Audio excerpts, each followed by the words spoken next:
the Elusive heading pillow on ball grid arrays. Let's find out how they are created and how we can find them using 3D X-ray technology.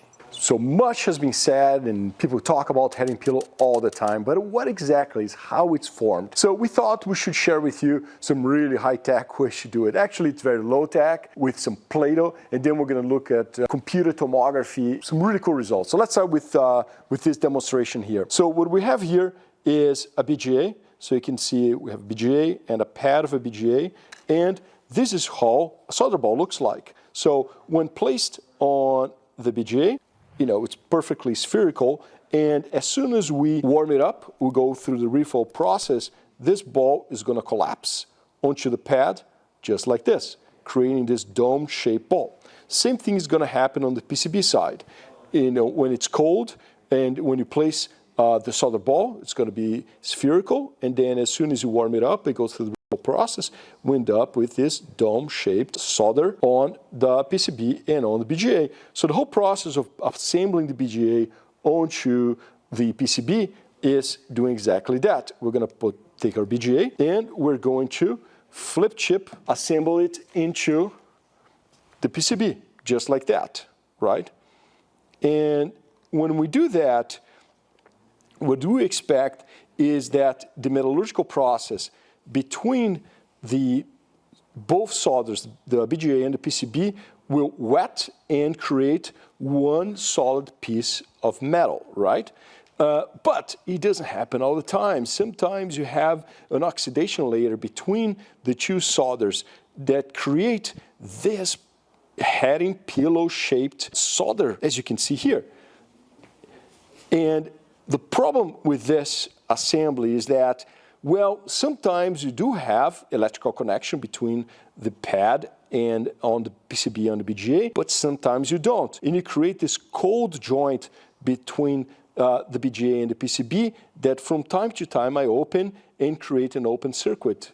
Often when you have thermal expansion of one of these components, that might create a warpage, thus separating one solder pad from the other. So this is what the heading pillow is all about, is when you have those two solder balls that collapse onto each other but don't wet, because you have this layer of oxidation between them. Well, they can be caused by basically oxidation on the solder paste itself, or by the timing of when things become liquid between the solder on the PCB and the BGA, which is, again, going back to our good old thermal profile issues. So that's a big problem. Hard to detect because when you're doing a BGA inspection, when you're doing 2D BGA inspection, you're looking through in this vertical way. So this is 2D, right? 2.5D will look like this, and sometimes with 2.5D you can find heading pillow, but the ultimate test for heading pillow is computer tomography or 3D inspection. That's exactly what we have here. This is a computer tomography or 3D inspection that we did for one of our customers, and they were having issues with heading pillow. They wanted to understand, they wanted to visualize the defect on their boards. And remember, just like I showed you with the Play-Doh, that's exactly what we have here. So we have the solder on the BGA is here on top, and the solder on the PCB.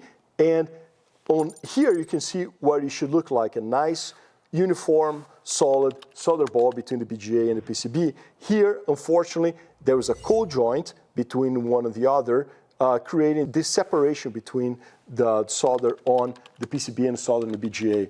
It's also, you can see different layers of the PCB. You can see the vias here, and that elusive heading pillow showing prominently right there. I can rotate here a little bit for you. And again, let me zoom in so you can see what a good solder looks like and what a heading pillow looks like. You can actually see the layer, right, that separates one solder ball from the other, and how it kind of looks like a head resting in a pillow. So I hope this helps you better understand what heading pillow is all about.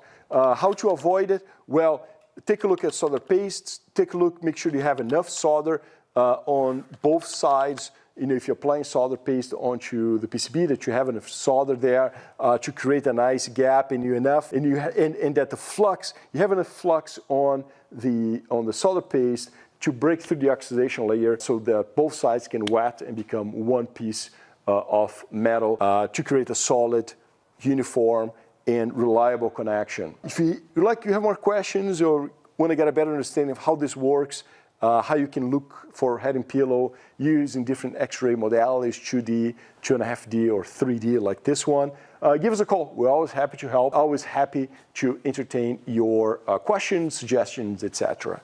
So don't forget to subscribe, and again, reach back to us, and we're here to help. Thanks for watching.